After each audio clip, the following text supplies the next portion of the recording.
Tomorrow will be Martin Luther King's birthday.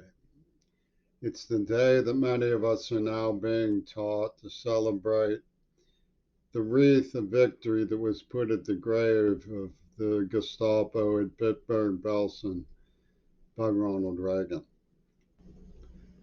who was a spiritual brother, a virtual Casper, a Lazarus, a walrus of John Lennon, who, like Reagan, believed and still believes that hostility is the best part of human nature. This is the nature of Martin Luther King's birthday, thanks to these weasels. America is full of poetic black people who want nothing better than to kick America in the face.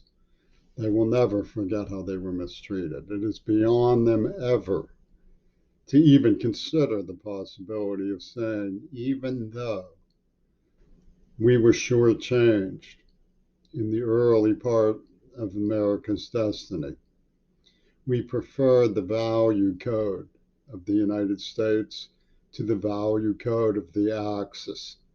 The reason that's so hard for them is simple enough. It's greed. They've learned to play the game. What we have come to understand about America is that its collective politics make it easier to drum out the individual who's been truly wronged. And it's easier to shortchange them. Black people gain power through collective politics and collective bargaining, but it still eats them up to be asked to be shortchanged for the greater good. The greater good, of course, we're being told, is to celebrate the spiritual partnership of reunion, the here today of the wreath of victory made at Bitburg-Belsen. That's the simple truth of it.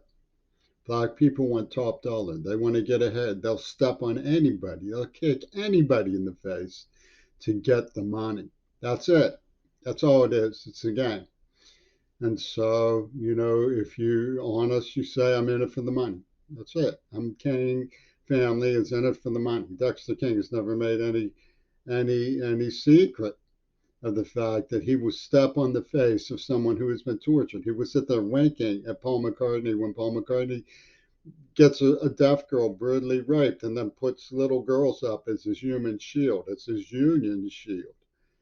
And they will reiterate the here today, here today, here today, wah, about John Lennon, which was a fake. All of the evidence shows it. They'll never admit it.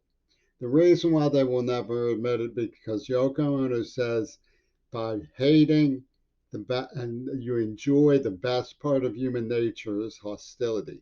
So here you have a golden opportunity to kick America in the face. Isn't that what you always wanted? And sure enough, they come line up, the King family line up to kick Jimmy Queerbo in the face. They line up to do it. Nothing could possibly be staked out to deter or even reasonably attempt to persuade them not to do it. They love it. They become fascinated, fixated with poisoning in the mouth, giving him Parkinson's disease, raping people he loves, targeting people because he admires them.